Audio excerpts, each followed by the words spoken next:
Due to some scheduling issues, item 5 is going to be moved to item 4 and item 4 to item 5. So our first presentation this evening will be on the downtown homeless initiatives. And with that, we have Bill Bryce with the Downtown Austin Alliance and Chief Newsom with the Austin Police Department. Thank you.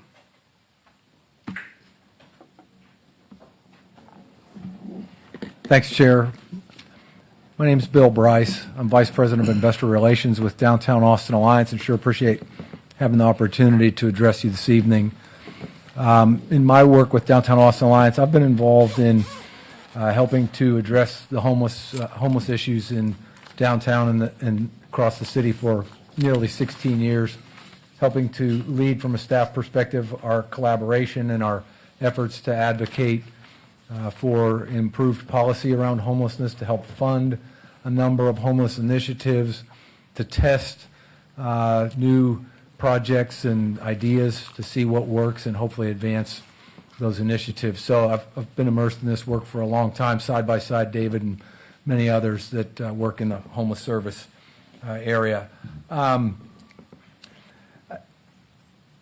Homelessness is, as you know, a top strategic priority for the City of Austin, but it's also a top strategic priority for the Downtown Austin Alliance. In our 5-year strategic plan, this priority is called out as broadly addressing the needs of people experiencing homelessness and mitigating the negative impacts on homelessness for people that live, work, and visit downtown.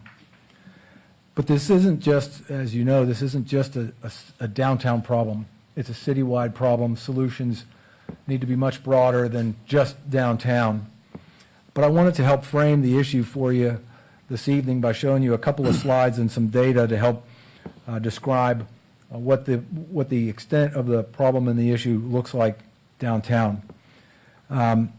This is a growing crisis in Austin. The data will show you that.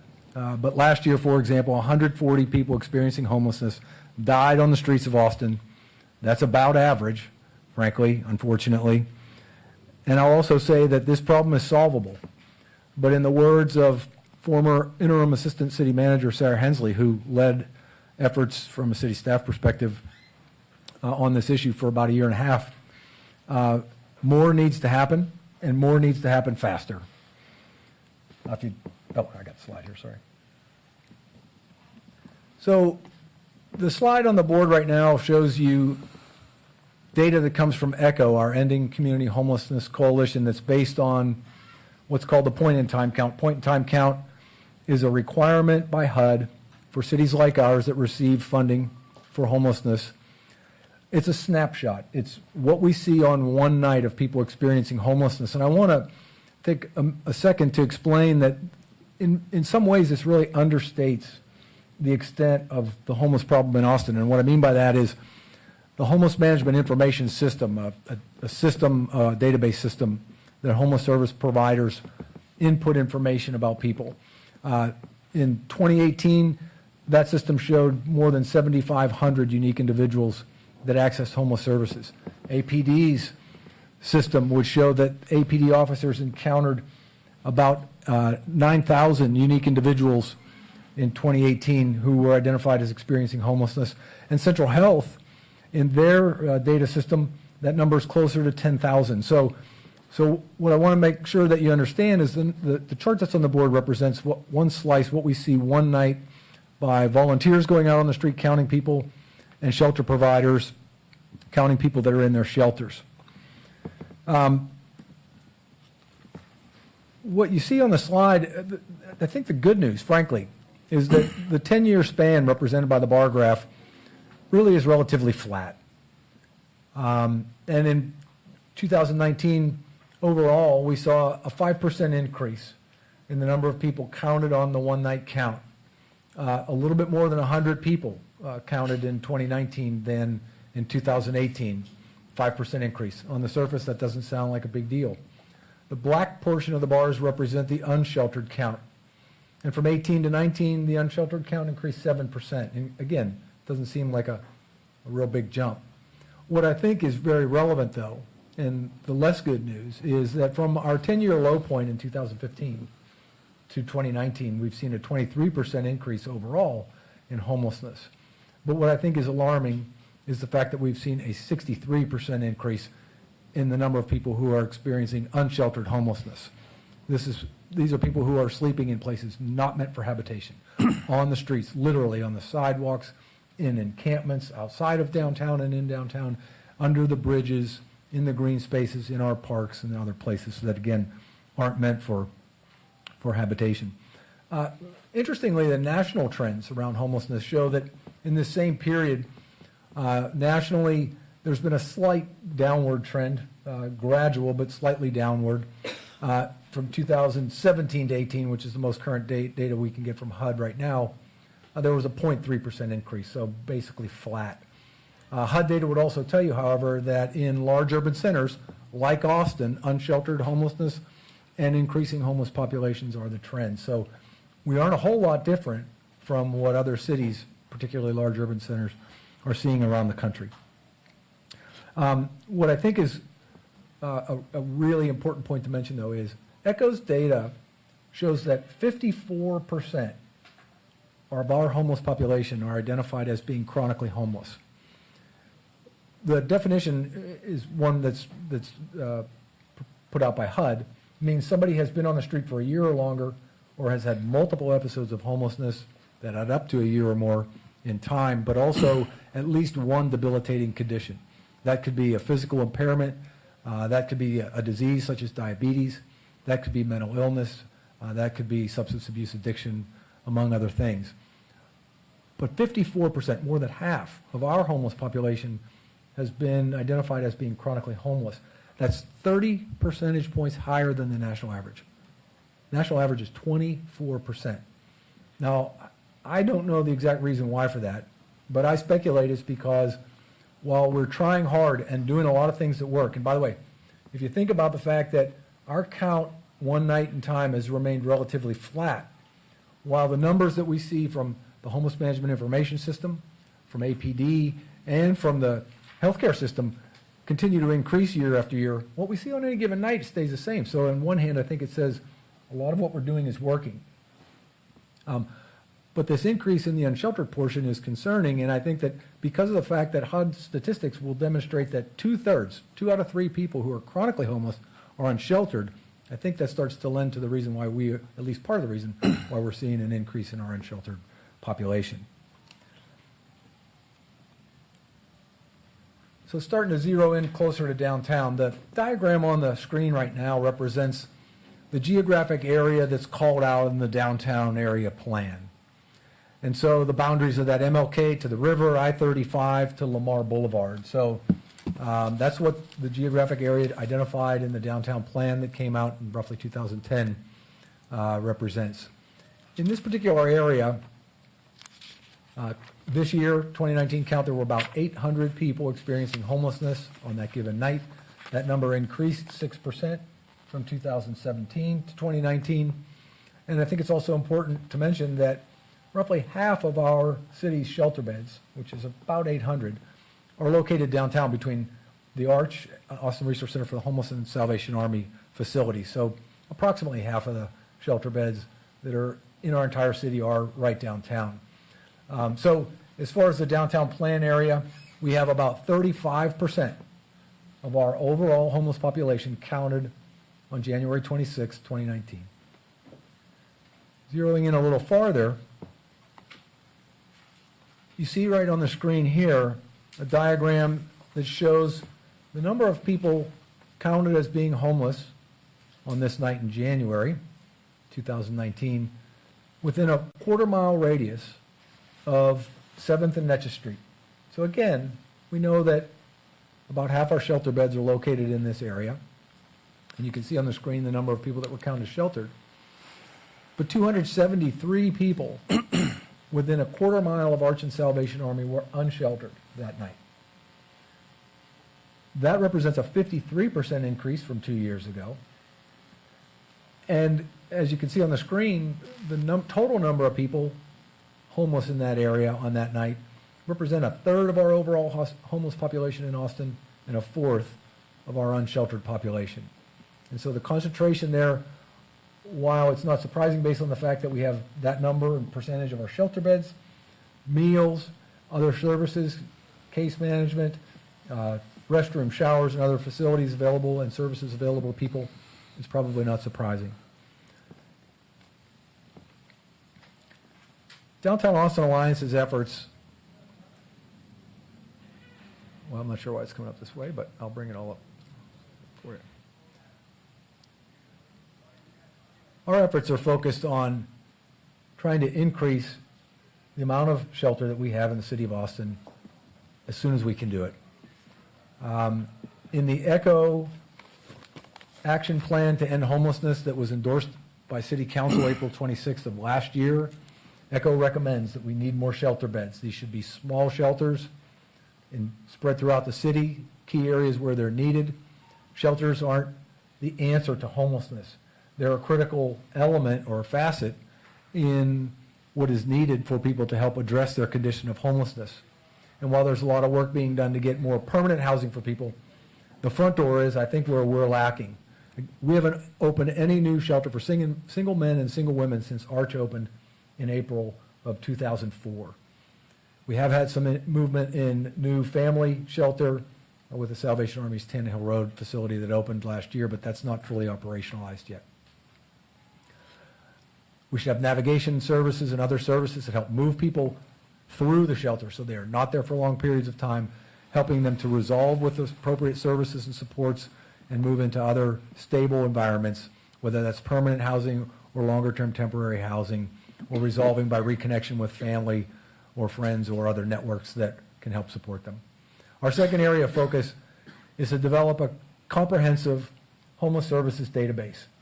We've taken a business planning approach to homelessness. We have funded the cost of bringing in a facilitator who worked with 12 frontline social service workers back in November to do a couple of things. Map out the homeless service system here in Austin. That had never been done before.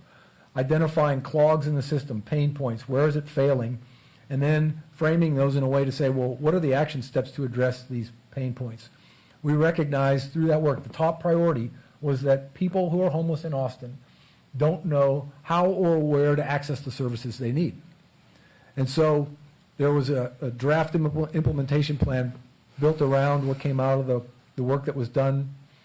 And within 4 months, we could have a prototype database that is maintained with real-time information. If I'm a person experiencing homelessness and I have the capabilities to access this information, I can find out if I need case management, if I need a shelter bed, if I need other services, I could go to that. But service providers also don't have that information at their fingertips that's maintained in a real-time way. And this is critically important to help unclog the system, get people in the system and through the system. We also recognize that government alone can't solve this problem. We need increased private sector leadership, and that leadership is beginning to step up to say, if there's a plan that we can get behind, we're willing to consider doing that. But right now, we don't have an actionable plan that allows for that, and we're trying to move toward that. We know city and other government entities can't do this alone. They play important roles, but we know the private sector can bring leadership, funding, and other resources, and also help to push the pace of progress in this area, which is critically important. And then lastly, something else that came out of the process that we conducted back in November, the frontline triage team, frontline homeless service workers, identified that 90% of the people that they're trying to engage on the street are impaired due to substance abuse or mental illness. As we circled back with this information with David Evans from Integral Care, your public health director, Ann Howard from ECHO, and others, everyone agreed that is an area that needs further attention.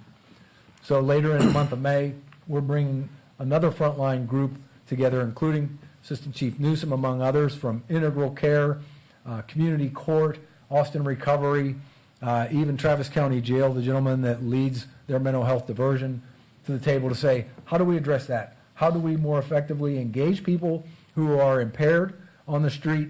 But we also know that we've got to have the treatment and services and safe places for them to be in order to resolve. So these are the 4 key areas that we are focused on trying to advance in Downtown Austin Alliance. And before I ask for your questions, I probably turn it over to Assistant Chief Justin Newsom, who may not need introduction, but I'd like to say that back in late December of 16, Chief Newsom was the commander over the downtown area command, and I began to work closely with him on homelessness and other safety-related issues. About 6 months later, became assistant chief, and we're grateful that one of his responsibilities is still oversight of the downtown area command. So happy to turn it over to Chief. Thank you. Thank you, Bill. And Bill's a tough act to follow talking about this topic because he's so well versed in it, and especially with all the data that he brings together and can quote chapter and verse. But not talking about data, just anecdotally, anybody that drives around the city, and not just focusing on downtown because obviously we're responsible for the entire city. You see the increase. You see more homeless people visible than you once did in every part of town. And the police department breaks the city down into 9 geographical regions, sectors, and in every one of those sectors, when our commanders have community meetings, community forums, and those sectors roughly mirror the council districts. In each one of those sectors, every time they have community meetings and daily, the number one complaint from citizens and constituents all over the city is the issue of homelessness. What are you going to do about that camp at St. John's? What are you going to do about that camp at Ben White? What are you going to do about that camp, all the camps downtown? And as our officers go out to address the camps, they can run people off. They can take people to jail. They can write citations. They can partner with Integral Care to do a variety of things, to attempt to do a variety of things. But at the end of the day, there's nowhere for the folks to go. You can make them tear down their tents all day long, and you can ask them to move along from the sidewalks all day long, but you have nowhere to tell folks to go to. And so the complaints keep coming, and the camps keep growing, but we haven't added a shelter bed, as Bill said, since 2004. And if you've ever spent any time, talking to the chronically homeless population that we have in this city, they're sick. They're extremely sick. They have a lot of challenges that make it tough for them to be self-sufficient.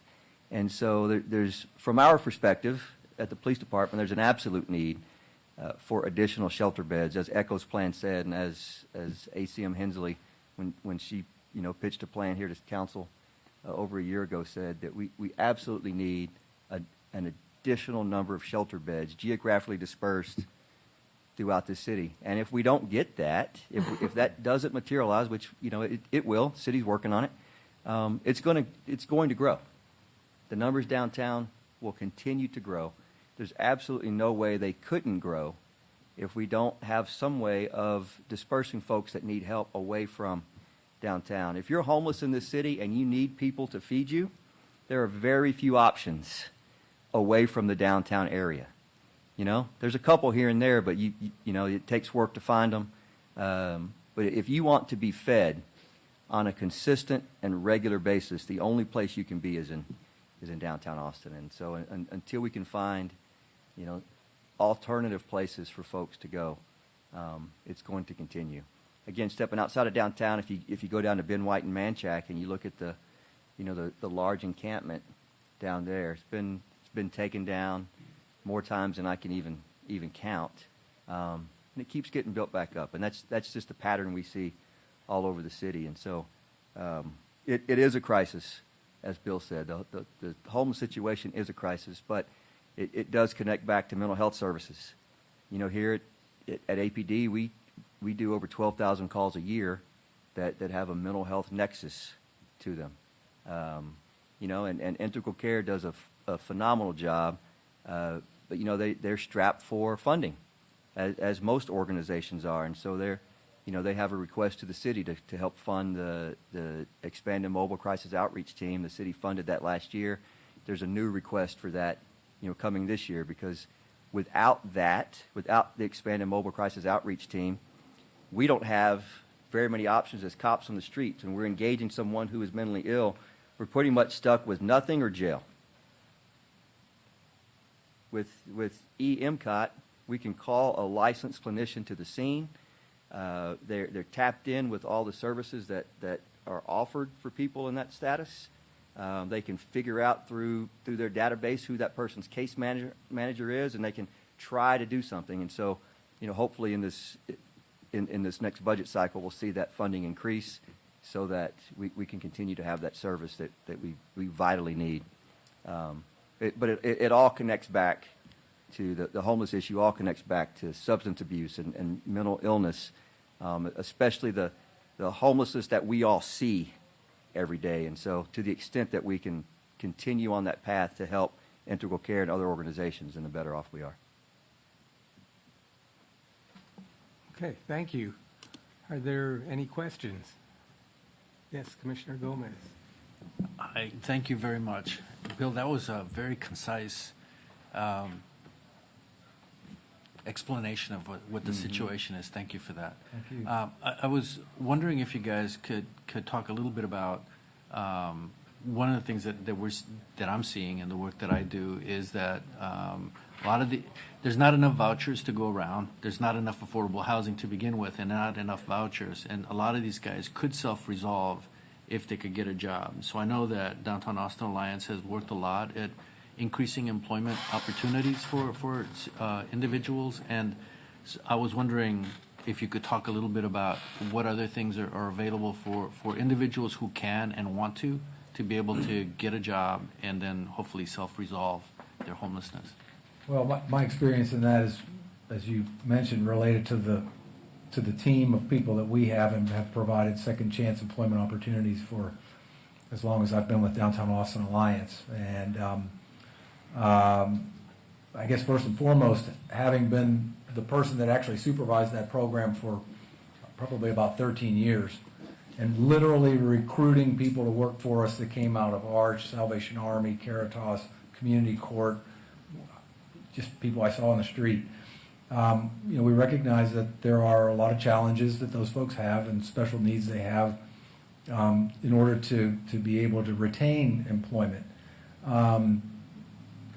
Fortunately, I was in a position with my work at Downtown Austin Alliance where we were able to accommodate a lot of those needs, and I was able to do some of the legwork to help make connections for housing or shelter or other needs that those folks had. And I recognize that not every business, particularly for-profit entities, have that opportunity. I think, though, first of all, it's while people are living on the street, particularly meaning unsheltered, it's just really hard to maintain or sustain any regular activity, whether it's employment or seeing a doctor regularly or seeing a case manager regularly or taking medicine regularly.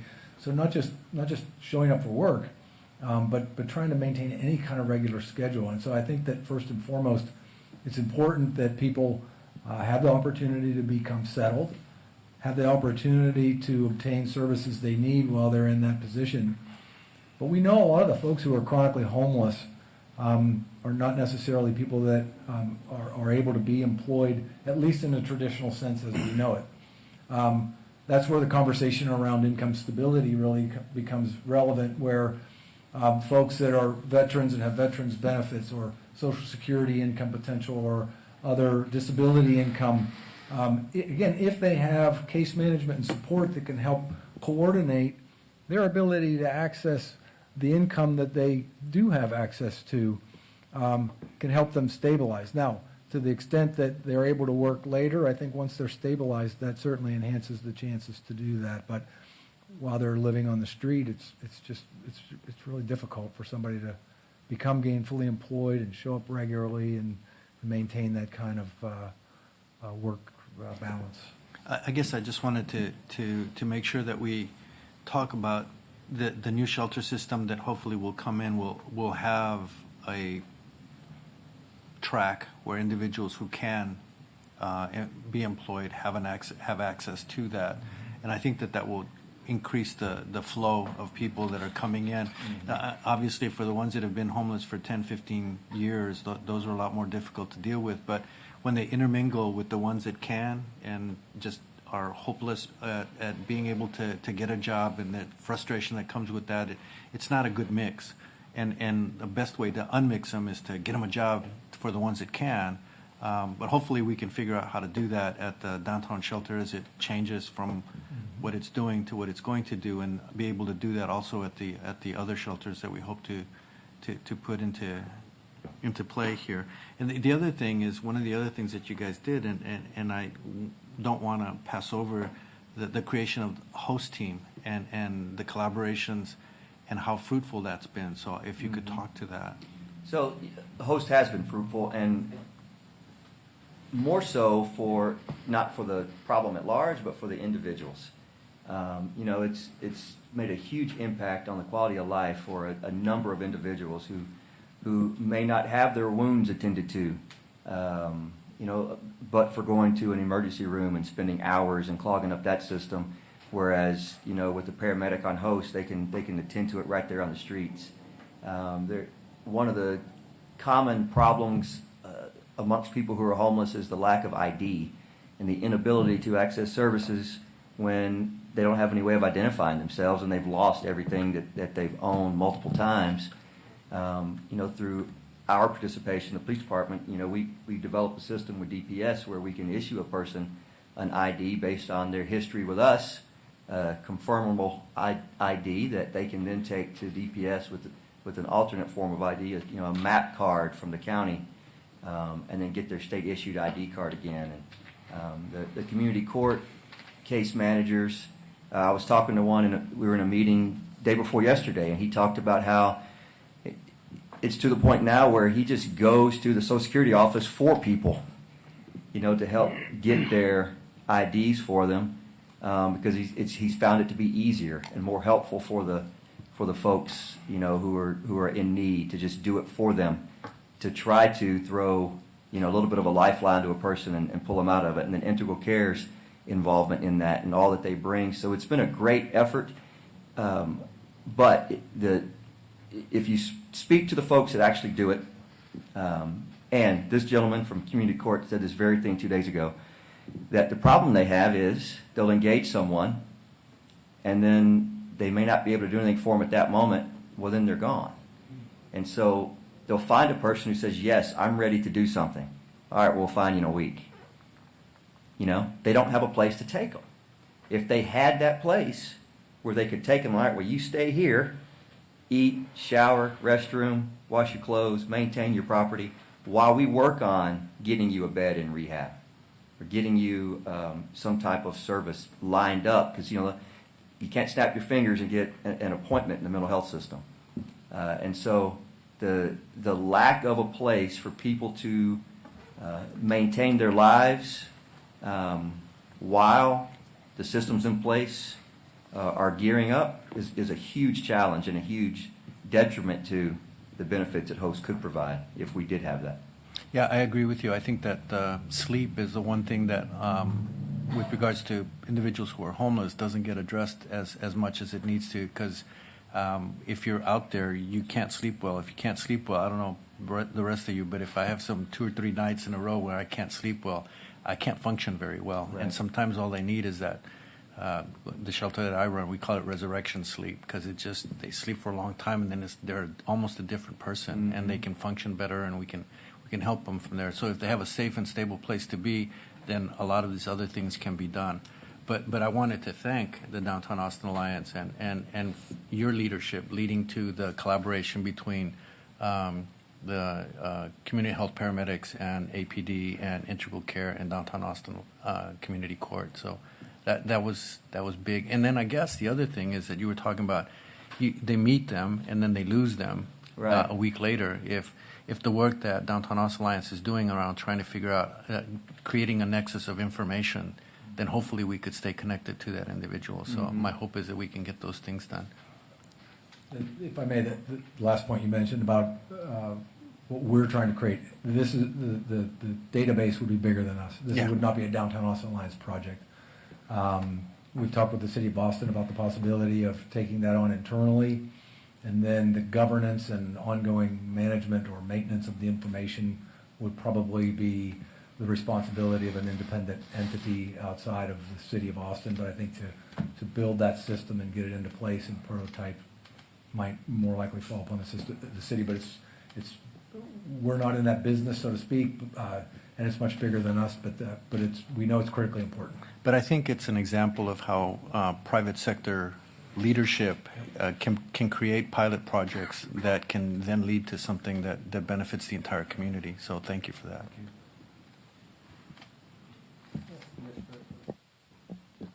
Commissioner Bristol. Thank you. So in looking at the map, and first off, thank you for all this information and all that you're doing to take care of these people that that are all part of our amazing town.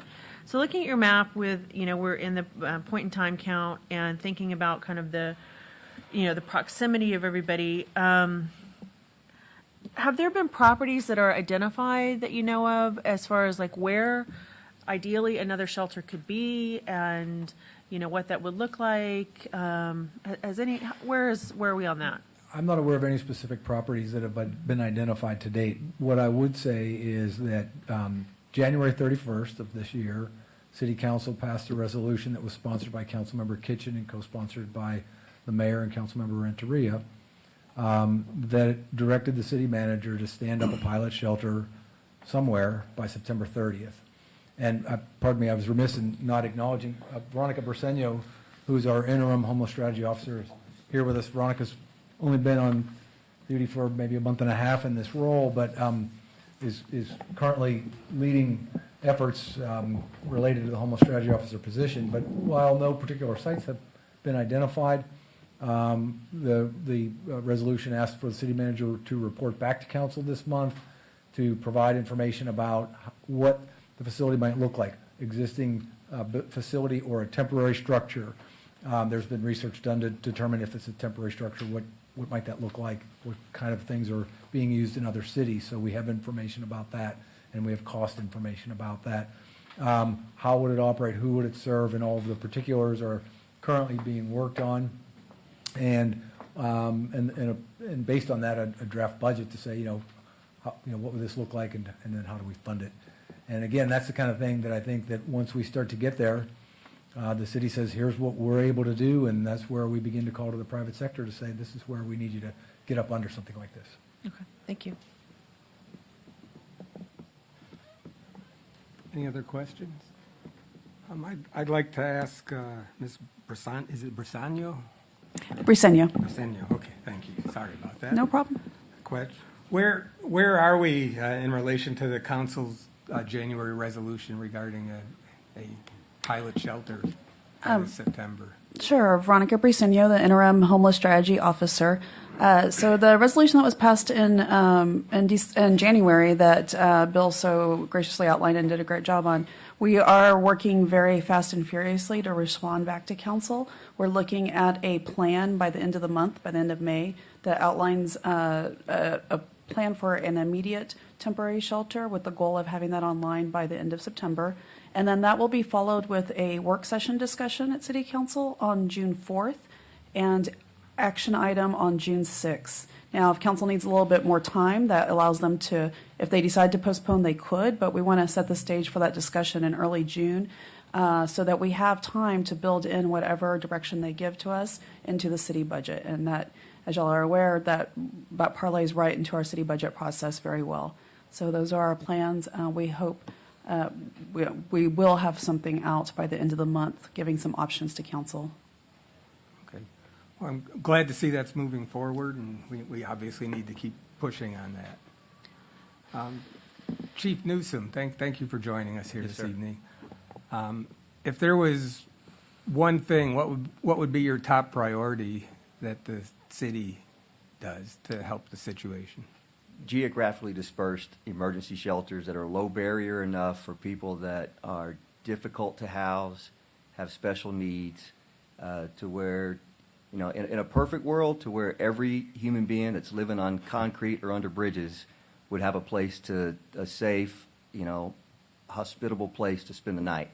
I can't even imagine ever becoming stable enough to get myself moving in the right direction if I woke up under a bridge every day and I lost my medication and there's nowhere for me to use the restroom and I don't know where I'm going to eat. And so until we can address all of those things, it's going to be pretty hard for people to self-resolve. And so, for me, the perfect outcome of this would be shelters spread throughout the city so that human beings have options and they have a better standard of life. And currently, is the county jail the largest, I guess, behavioral health institution in Travis County? There are some people that say that, yes. And so there's, they provide more mental health services directly than most other places do, for sure. Because that's been the problem. That's a problem nationwide. Anytime there's a person who is exhibiting behavior that is erratic and causing a breach of the peace, you only have one option, and that's to dial 3 numbers, and you only get one group of people, and that's us. And in most places around the country, and even here, times, the only 2 options are jail or nothing. And so, I've spoken to San Antonio PD about the issue of homelessness in their downtown, which dropped significantly after Haven for Hope became operational, and asked very pointedly, if you have a person who's sleeping on a sidewalk on the Riverwalk, what do you do with them? We take them to Haven for Hope and drop them off. And we don't have that option here in Austin. Okay, thank you. Were there any other questions? Yes. So we haven't connected what you guys have talked about with the plan for changing the contract at the downtown shelter.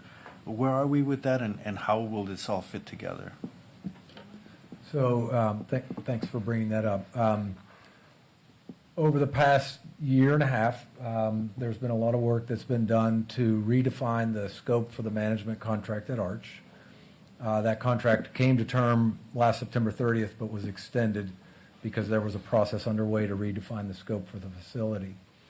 And this is relevant, I think, to a lot of the things that Chief Newsom was pointing out, meaning that I think that the city, all of us have learned a lot of lessons from our experience with Arch, trying to put everything there in one place, and that being the place primarily where anywhere around the city, APD says, where can you go? You can go there.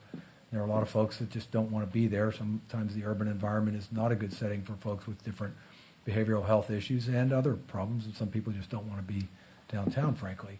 The new scope, first of all, a new contract went into effect April 1st with Front Steps, the entity that had been managing the facility since it opened. The new scope will be phased in between April 1st and September 30th. In effect, the new scope will reduce the number of people that are staying at Arch from upwards of 160 to 190 down to about 130. But it will hopefully make the facility operate in a way that's more effective for the people they're trying to serve, meaning, kind of back to my earlier point, moving people through the shelter versus Arch being a place where people go and then that's their de facto home for years on end, which it never should be. The service contract requires that all the clients who are staying there are case managed and working a plan to end their condition of homelessness. And so, again, the idea is not keeping them there, trying to move them through the shelter onto longer-term stability. What will happen, however, is that basic services that are provided there currently for people that want to go in and out of the facility to use a bathroom, take a shower, use a locker, use a computer, do their laundry and other things, or just go inside and hang out during the day. You can't come in and out during the night, but during the day you can do all those things. Those will no longer be offered at Arch.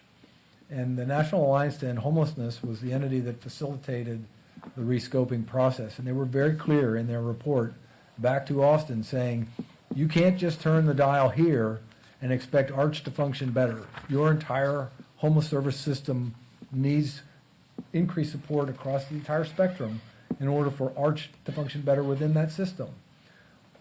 National Alliance to End Homelessness was here 2 weeks ago with all the staff from Arch and other shelter and service providers. And I met with Cynthia Nagender from there, and she was frankly disappointed that more hasn't happened to start laying the groundwork for those other services to be in place before that scope is fully in effect. We've got a few months ramp-up time. I know Veronica's working on that. The initiative to open a shelter somewhere else another shelter, the January 30th resolution speaks to that. The other thing that hadn't been mentioned is that in April, council passed a resolution directing the city manager to try and identify potential funding sources that could get the Salvation Army Women and Children's Center fully operational. And what that means is taking all the women and children, and yes, there are women and kids in the downtown Salvation Army shelter, if you can believe that, the worst possible environment, certainly for children and families. Families. Getting them out of there, and then that would give us the opportunity to repurpose those beds for more single men and a desperate need, more single women. So how do we more effectively utilize the resources that we have? So there are steps that are, so there have been some things happening, $3.5 million more in this year's budget to create a homeless strategy officer position, to increase funding for rapid rehousing. But again, repeating myself, more needs to happen and more needs to happen faster. And if I could jump in there and add on a little bit. So I see the role of this office is, we talked about the temporary shelter, but we're really looking at an overall strategy. So it's going to be several solutions, several pieces. And to speak to the point about the fact that the Arch is a resource center as well, we're looking at alternatives of where we can provide those services, because that is a needed service in the community. So this is, the temporary shelter is the immediate task, but that's something we're working on at the same time, developing that overall strategy to how do we provide these different pieces of the solution.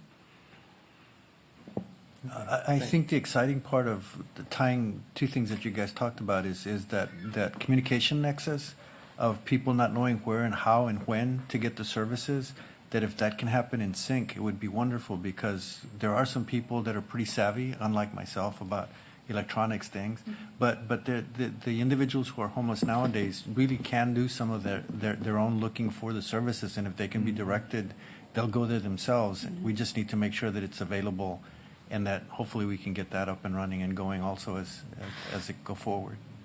So thank you very much. Okay. Well, thank you. Oh, yes. Thank you very much for coming out and sharing all this with us. It's been important to us in downtown as well as the districts we come from. Mm-hmm. Is there something you would ask of us to perhaps ask of the council members? I have a recommendation I would like to present when our discussion's done, and we certainly can add or embellish on it. Well, and I think just one quick Yeah. thing I will say is that, the resolution they passed in January was very much on track with what those of us that, work with our boots on the ground, fully agree with that needs to be happening. So what they've already done, by directing the city management to create the shelters is to me, is a huge step forward. And I would add to that council has been very clear in that this is their top priority. So I think that support has been there and continues to be there, which really helps in this endeavor. And I guess the last thing I would add beyond that is that we know how this conversation goes throughout the community, and I think that it's really important to understand that in order to stand up a shelter anywhere, it's going to take a lot of work, it's going to take a lot of backbone, and some hard decisions. Where it is and who it might affect wherever it is. I like to point out that some of the guys that have worked for me in the past, I've literally gotten housing 2 blocks from my home in an apartment building. And my point is, would we rather have people, at least in my neighborhood, sleeping in Northwest Park or in Shoal Creek, or would we rather have them in places that are meant to be lived in, where they're safe and secure and can obtain the services they need, or in the places that they currently are, that I think have a greater negative impact on our community and certainly on the people experiencing homelessness. And I think sometimes we have a tendency to forget these are folks who are people's children, people's parents, people who are like you and I, sometimes one step away from an injury, an ailment, a paycheck away from being in a similar condition, people we know. So we've got to always recognize this is about people who are in a bad situation that we're failing to provide for and take care of appropriately in our community. Thank you. Well, thank you. Anything else? Any other questions? Well, I'd like to offer a recommendation from us to City Council, and it's as follows. With the alarming increase in unsheltered homelessness throughout the city and current lack of resources for the unsheltered, a Downtown Commission recommends City Council take the following actions. 1, ensure that the city manager follows through on the council's 13119 resolution to open and operate a new pilot shelter by September 30, 2019. 2, open at least 2 additional shelters in key locations in the city by September 30, 2020. Explore all funding sources, including public-private partnerships. Number 3, create a comprehensive database with real-time information on shelter and homeless navigation services by November 2019, and immediately focus outreach and services to effectively address the needs of people who are homeless and experiencing substance use and behavioral health disorders. Number 4, make it very clear that number 4, our goal for shelters is to move people through the system, not provide a dead end. And number 5, upgrade the homeless strategy officer position that was recently created to be a direct report to the city manager. So that is the motion I'm proposing, and if we can have a second, we'll have further discussion. Second? Okay. Any further discussion? Okay, thank you. Thank you. All right. Well, okay, all in favor? Aye. I don't think we are able to, I think everyone's in favor. Correct? Okay. Well, that motion passes.